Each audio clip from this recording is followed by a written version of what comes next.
Everybody, can you hear me now?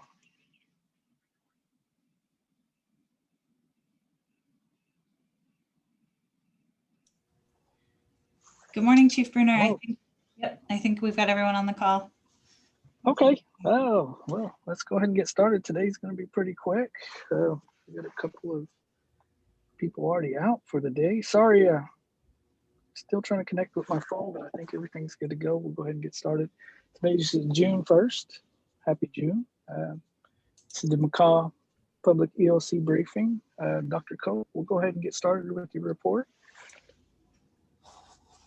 Sure. Good morning, everyone.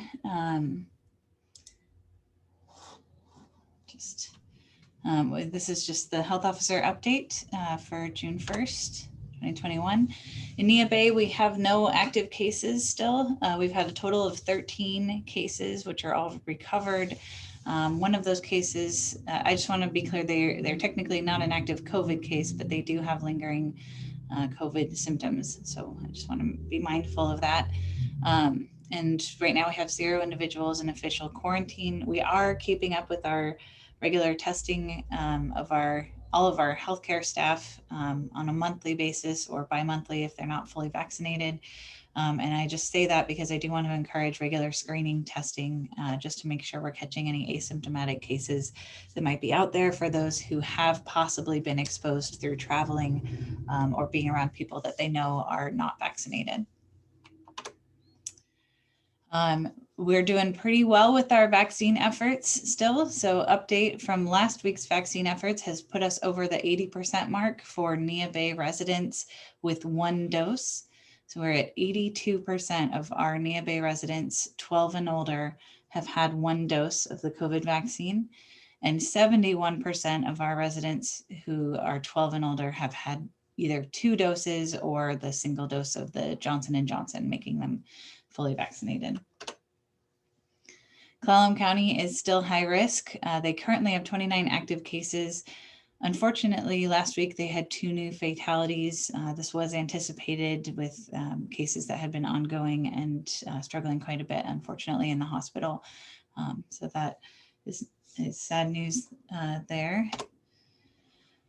However, their rates of cases do continue to be decreasing. In fact, this data is the visualization of the last slide that I showed, but it's not as updated because it's coming from the state. And so their decline is still continuing beyond even where this number says, which is great. Washington State is also having a steady decrease. Please ignore this line on the top. I meant to take that line out. It's the rate of new cases has actually steadily been decreasing. I pulled up this data from the United States to take a look at the CDC's recommendations and if they've had any impact. And just like the other 2 slides, there's been a steady decrease in new cases in the United States. And then as far as numbers for hospitalizations and deaths, they're all going down, which is really wonderful and relieving news. We do have more info on the new or the variants of concern. These are not new, but we are seeing an increase in the number of them in Clallam County. As I've been reporting the last couple of weeks, this is most likely an increase just due to the lag of data. So at least 3 weeks out, if not more like 5 and 6 weeks for the genomic sequencing to come in, and not all tests are getting genomic sequencing. So I think this is really reflecting just the percentage of tests that are now getting tested to see if they are variants, but we have known for a while that we've had quite a few of these B117 variants in Clallam County, and that accounted for the majority of the outbreaks earlier this spring. And these are the variants of interest. We don't have any of these in Clallam County at this point. So STIC continues to have all 3 vaccines available. And Johnson & Johnson is available just as requested, but otherwise Moderna and Pfizer, we are continuing our efforts at the community gym on Thursdays with Pfizer and just at the clinic on Fridays with Moderna.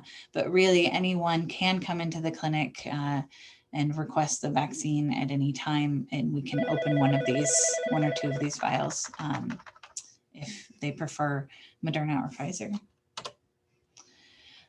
The latest predictions are that Pfizer will be emergency authorized for ages 2 and up by September, and Moderna possibly later. I know that's later than what we were hoping for and originally anticipating, but I hope for earlier, but this is the latest prediction for getting our younger kids vaccinated.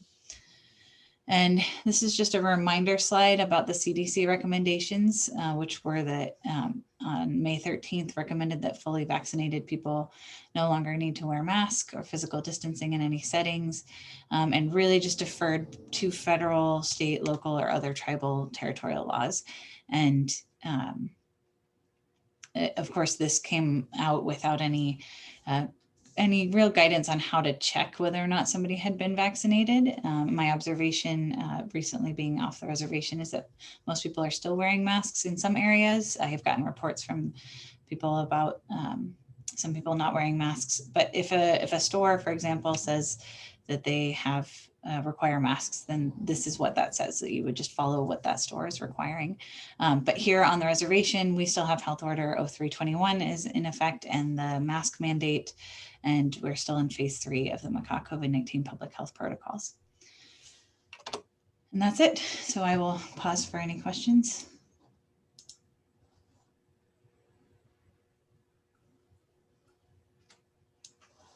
Okay, I see in the chat,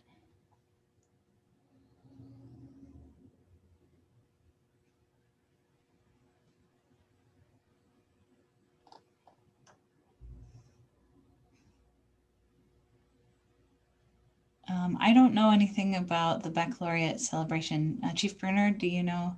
I wasn't in the, I don't know about that one. No, I haven't heard anything. That's why I directed him to Mr. Cook for clarification on that one. Oh, great. Sorry, I didn't follow that. Yep.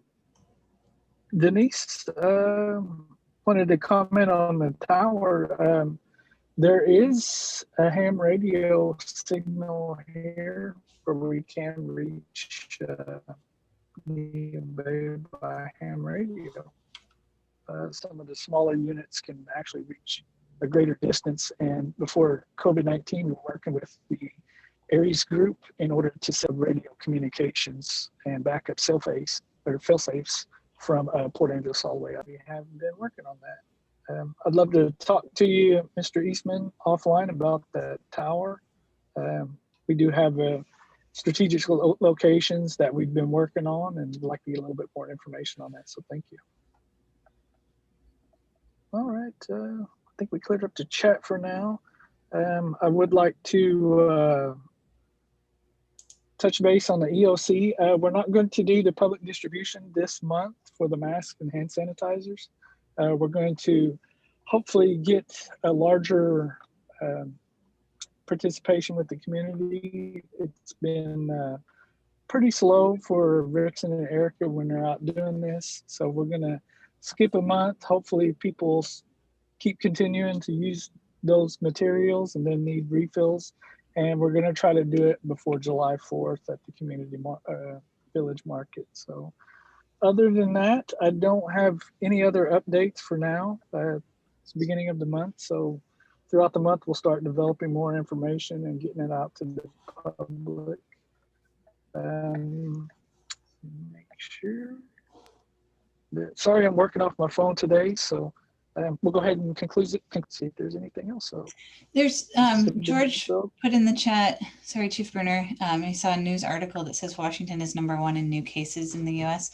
I haven't seen that, and the data that I'm looking at certainly puts Washington State above a number of states, but behind like Texas and New York, Florida, and California. In the data that I'm looking at, all of those have higher rates. But I'll have to look into that further. So thank you, George, for pointing that out, and I will look into that more. Awesome. Sounds good. Those numbers you gave out, reported on, Libby, those are very great. Thankful for the community for their participation. And I wanted to thank the Makah EOC, stick staff, Dr. Cole. There was no update for the Makah organization this week.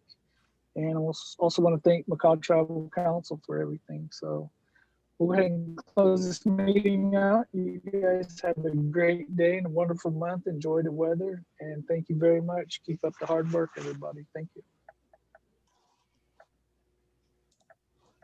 Thank you.